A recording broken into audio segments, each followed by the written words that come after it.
Guys, magandang araw sa ating lahat. So ngayon, nandito ulit tayo sa Pier 2. Kukuha ulit tayo ng isang unit. Yan si Kuya Ryan. Bound to Batangas itong sasakyan natin dito. So nandito yung sasakyan natin. So guys, ito na yung ating unit. Bali ito ay Day 17W. First time natin mag-deliver nito dito. Ayan. Napakaganda. Bali ang kanyang rim ay stock pa. Mazda nakalagay. Dito sa emblem lang naman. So 165/65 rim 14. So ayan, stock ang gulong niya. Pearl white ang kulay nito. So yung side mirror niya, meron na rin dito na signal light. Side mirror, tapos meron din dito na maliit. Ito yung headlight niya. Tapos saka chrome na rin siya dito sa may hood. Tapos yung kanyang headlight may chrome na rin. Tapos may fog light. Bali temporary plate muna dahil nagkakaubusan ng plate dun sa Cebu. So ngayon temporary plate muna. So after 3 months siguro baka dun palang darating yung talagang plate number natin. Tapos may intercooler, so turbo engine. Bali ang makina nito ay RO6A ang makina niya. Bali naka keyless entry na rin to. Yan, napakaganda guys oh. May antena doon. Sa ano, di ko alam kung original to. Baka original pa itong antena na ito dito. Ayan. So titingnan din natin kung double sliding itong sasakyan na ito. Kasi first time natin na mag-release ng ganito na sasakyan. DA17W. So napakaganda ng side mirror. Yan, naka door pillar na rin. Naka chrome na rin dito. Ayan. Tapos meron tayong rain visor. Tapos dito naman meron tayong spoiler dito. Yan. Tapos third brake light. Ayan, napakaganda guys ng kanyang ilaw dito sa bumper oh, pahaba. Every wagon. Suzuki emblem. Naka chrome na rin to. Bali accessories din to na chrome handle nya.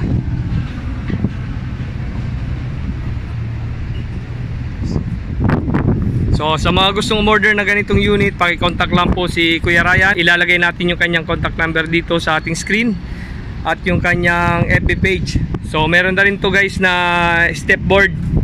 So ayan, may step board dito. Tapos double sliding siguro to. So mga naka-chrome handle na rin. Tapos ito, di natin alam kung gumagana itong button. Yeah. So ito ang loob nya. So napakaganda ng conversion ng dashboard. Ayan guys, so may ano na rin dito, may dashcam. Tapos may reverse camera din tayo, 7 inches yung kanyang touchscreen na stereo. Bali ito guys, automatic, hindi siya Tiptronic. Bali ang Tiptronic guys sa mga Day 17B lang. Sa Day 17W, bali automatic lang yan, turbo. So wala tayong Tiptronic nito. So ayan ang engine nya. Binubuksan ni Kuya Ryan. Ayan. Tapos meron siya dito na mga button. Ayan. Push on, slide door. So may on off, auto step.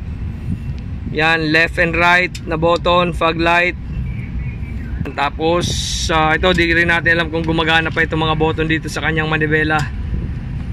So, napakaganda ng kanyang manibela oh. Tapos naka black leather seats. Black leather seats. Tapos naka captain seats sa likod. Double sliding. So double sliding. Parang pareho din ng Day 64W natin. Dito rin yung toolbox nya. So sa loob ng toolbox nandyan yung kanyang jack at yung kanyang tie wrench. So nandito rin yung kanyang pang ikot sa kanyang jack. Yan, so meron din siyang upuan dito. Tapos meron na rin siya dito na blower fan na nilagay. Tapos may glove box dito. Yan. Tapos lagayan ng salamin. High roof. Bali high roof to guys na sasakyan na ito. Yan. Tapos naglagay na rin tayo dito ng mating. Plus pa yung original na mating niya. So nandyan pa rin. Sa ibabaw lang yan. So ito guys yung upuan. Pwede siyang upuan. Pwedeng storage. Storage box. Ayan.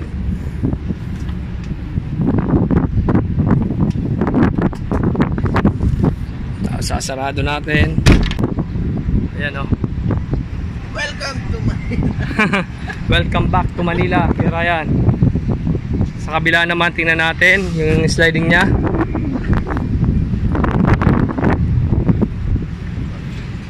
Ayan. Double sliding door.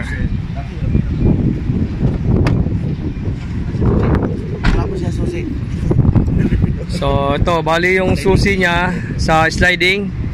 Ayan, titingnan natin kung gagana. Bali ito, long press lang natin yung kanan. Yung kaliwa muna, tingnan natin yung kaliwa. Long press. Yun, bumukas. So gumagana pa yung kanyang original na remote control, pati yung kanyang sa sliding. So sarado natin. Yun.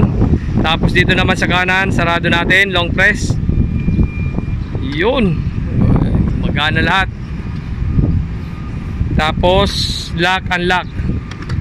So ayan. So ngayon guys, alis na tayo dito. Dadalhin muna natin sa Cavite para sa final check sa ating unit bago natin i-release sa ating customer. So keyless entry, power window, power mirror, auto adjust. So ayan, napakaganda. So ano pang inaantay nyo? Kontakin nyo na si Kuya Ryan sa kanyang FB page or sa kanyang contact number. So nakalagay yan sa ating screen. Check na lang po nila. Bali ano na rin pala ito guys, push button. Ayan, push start. Ayan o, accessories. So isang pindot, accessories. Nakailaw doon. So kailangan nating apakan yung preno bago natin i-start. Lalabas yung green na yun. Yan, lalabas yung green dito. Tapos yan, isang pindot lang, aandar na yung sasakyan. So yan guys, so napaka-timing ng kanyang makina. RO6A. So fuel gauge, speedometer, at yung kanyang RPM. So 154,406 km yung kanyang tinakbo na. So medyo mababa pa yan sa mga ganitong model. Tapos ito yung kanyang AC. So sa AC, ganun pa rin. Pag pinindot nyo yung arrow pataas, andar na yung AC nyo. So lalabas naman dyan yung AC. Yan, 20.5 degrees Celsius. So pwede nyo yan pa taasan ng kaunti. Ayan, 21. So sakto lang 21 or 23. Pag sobrang init, mga 21. Ayan, so lagyan natin mga 21 para malaman natin. So ayan. So recirculation. Yan, AC, okay na. So ito na yung cambio nya. Automatic, may overdrive pa rin. Yan, so meron tayong paliwanag niya kung anong gamit ng overdrive. May shift lock, hazard. So ito yung mga air vent nya sa aircon. May glow box pa rin. Dashcam, ayan. Tapos sun visor. Okay, may ilaw, dome light. Ayan, so dito na rin ang dome light na sa gitna. Kasi yung day 17B nandun sa may gilid. Ayan, so lalabas na tayo. Lahat ng pinto, syempre gumagana yan. Ayan, power window. Tapos dyan sa kabila. Tapos sa likod. Ayun. Tapos dito naman. Ayos, gumagana lahat. Tapos side mirror. So left. So adjust natin. Ayan, gumagalaw. Okay. Tapos right naman. Doon sa right. So syempre right and right to. So hindi natin masyadong kita kahit isagad natin. So given na yan. Ayan. Folding mirror. Tapos fold. Yan, auto fold. Yan o, parang 64W yan, pero iba na yung design nya. So pareho lahat yung mga function nya dito. Yung sa gasolina, ganun pa rin. Ayan, tapos ito lang naman yung digital niya. Dito lang siya pag nag-select kayo ng cambio, so babago lang yan. So ilagay natin sa reverse. Ayan, babago lang yan. Tapos neutral. Ayan, naka-neutral. Drive. Ayan, second gear. Tapos low gear.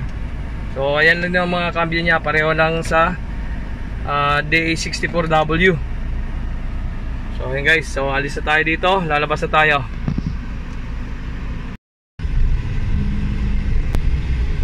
Ayan guys, napakaganda ng hatak nito sa sakyan na ito.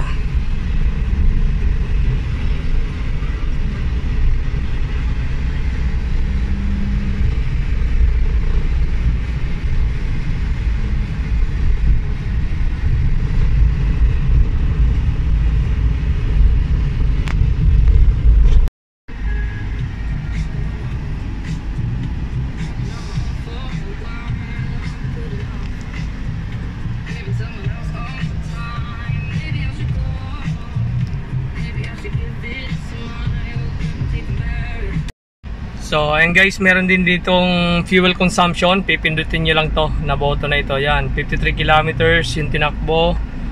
Tapos yan, trip A, trip B. Tapos 8.7 km per liter yung kanyang fuel consumption. So yan, 53 kilometers yung kanyang tinakbo. So yan, makita nyo rin dyan yung fuel consumption nyo.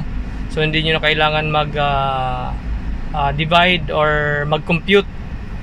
So meron na siyang fuel consumption. So ito naman yung halimbawa kilometer per liter pagkakarga nyo. So pwede kayong ilagay nyo dyan. Tapos tatakbo kayo, titingnan nyo kung ilan yung kilometer per liter na consumption nyo. Yan.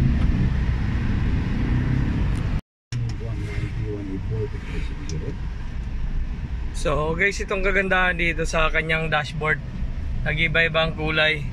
Ayan o, ngayon kulay blue. Tapos mamaya ulit nyan magiging green. Ayan o, nag-iiba ang kulay nyan. Tapos kahit hindi ka naka-park light, may ilaw yung kanyang dashboard. Ayan o, kulay blue. So ayan guys, nag-iba naman kulay nya, naging green naman.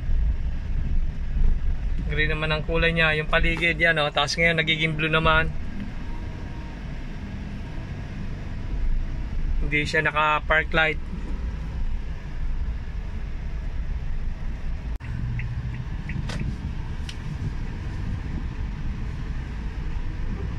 Tapos yan na yung fuel consumption natin guys, oh, 9.1 km per liter. So ayan, namomonitor niya yung fuel consumption natin.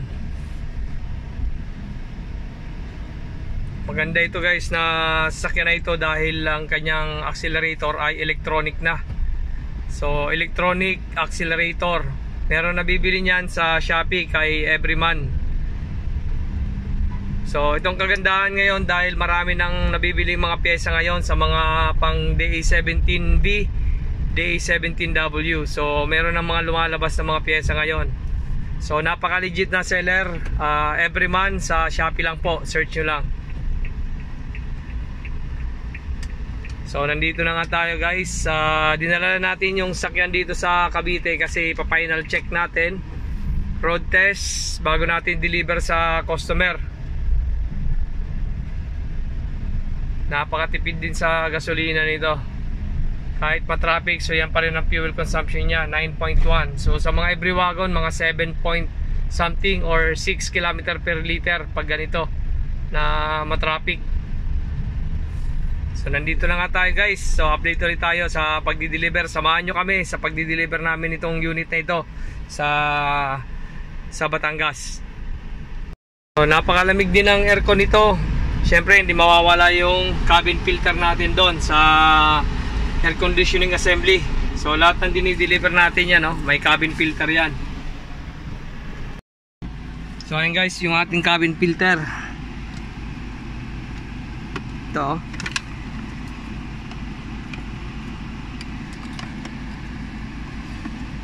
Yan, bagong bago.